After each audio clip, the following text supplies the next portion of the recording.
Welcome back, friends. I have been requested by many subscribers to comment a little bit on the INOX IPO that has already started, and it's attracting a lot of attention because of the grey market premium.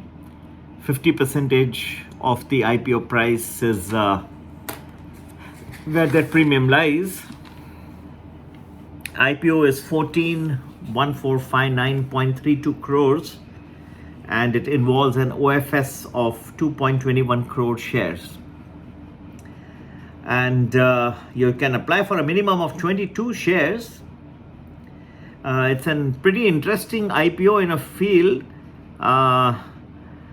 that is the price band is 627 to 660.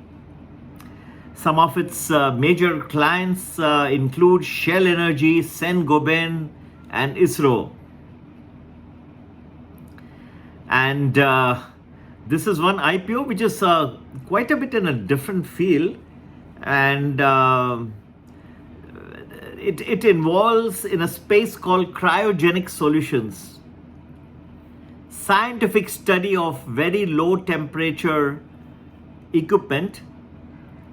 equipments required for storing transportation, secondly for liquefied natural gas, third for industrial gases, fourth is green hydrogen.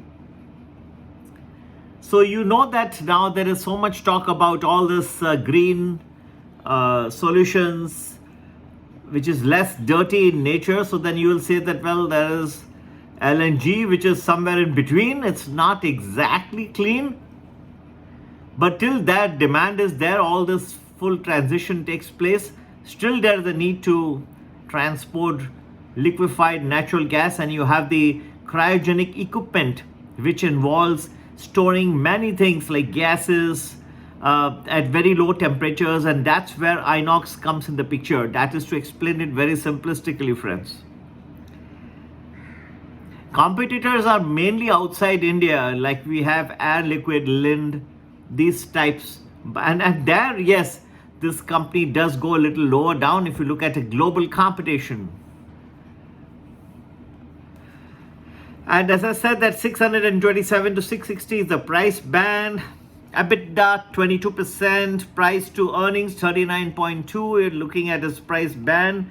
Return on equity is 27.79%. Return on capital employed 36.53%, and total revenue 984 crores last year. Profit after tax 152 crores.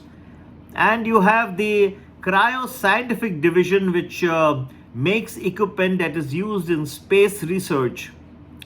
Okay, so that's so therefore this is where somebody like ISRO comes to use this, the cryogenic equipment. Tankers and cargo to transport fuel, and that's where this company comes into the picture. So you see, it does come into picture very often, and many industries do need them.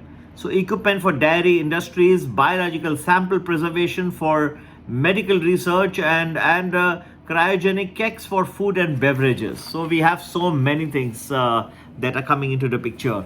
So let me very simplistically go through it, and therefore you can understand the potential. I will try not to bore you. When you convert atmospheric gases such as oxygen, nitrogen, and argon into their liquid form, then they become quite useful. They are used in welding metals, they are used in storing frozen food, they are used in making semiconductor chips, and heck, they are even used in special engines to propel rockets. To metamorphose the gases into a liquid state, you need a special air separation unit, friends. This device takes everyday air and separates it into nitrogen and oxygen and argon. But how? Well, by cooling the air at really low temperatures. We are talking about temperatures that are typically below even minus 150 degrees Celsius. And the gases turn into what is commonly known as cryogenic gases.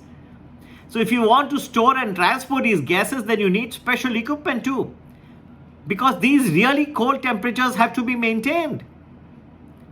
You just can't take any random container for storage.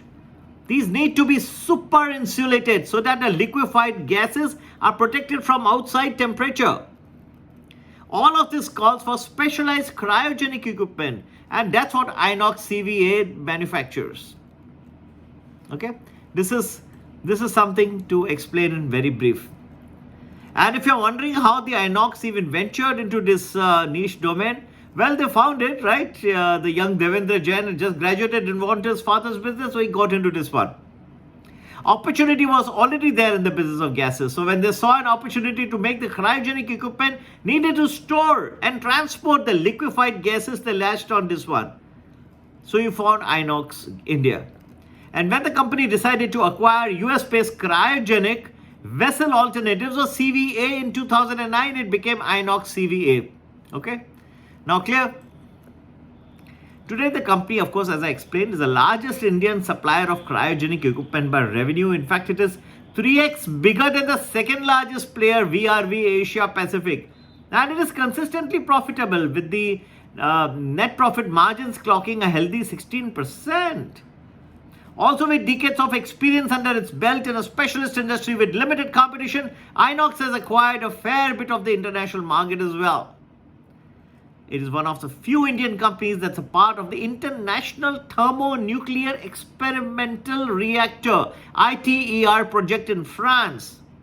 These are trying to use nuclear fusion to make cheap energy for the world. So it's quite a big deal that INOX was responsible for designing, for manufacturing and installing cryolines for the project. Think of these as high-tech pipes that carry crucial fluids and gases like hydrogen, nitrogen, and helium among the various equipment. That's quite a feather, right, in their hat. And well, pretty much, as I said, it's pretty much monopoly as far as India is concerned. Right? Almost 50% of INOX's revenues come from export business. There are three key segments that it contributes to. Recap: Industrial Gases Division is number one, which sells equipment for the dairy industry, biological sample preservation for medical research, and non-cryogenic kegs for food and beverage. That I explained to you. It's just recapping. Second is the LNG division, which involves tankers and which involves cargo to transport fuel. And thirdly is the Cryoscientific division, which makes equipment that is used in space research, primarily for ISRO. Think liquid hydrogen tanks, etc. What else I can say? Are there any risks involved in it? Well, if the demand for the cryogenic equipment does not span out the way, while the need for cryogenic way is expected to rise by over 8% annually in the next 5 years, it's a typical extrapolation that a market analysts like to do. Say between 2017 to 22, the market grew by only 3% annually. So you need to be cautious if you're forecasting like 2x something like jump in demand next few years.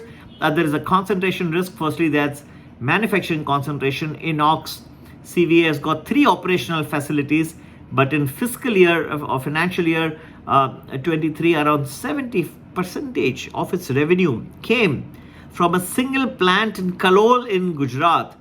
So something goes on, that's a concentration risk. Third is the revenue concentration. The top 10 customers account for nearly half the company's revenue, and this despite boasting of its customer base of nearly 1,500 enterprises spread across 66 countries. So these are the things that the long-term investors need to keep in mind: concentration risk, revenue concentration, production concentration, and what if the extrapolation of the demand in so much of multiples does not turn out. Yet I believe that this is in an area, a field which is in need at this point of time. It has got a monopoly in India, and definitely I think this IPO worth mention. You can apply it.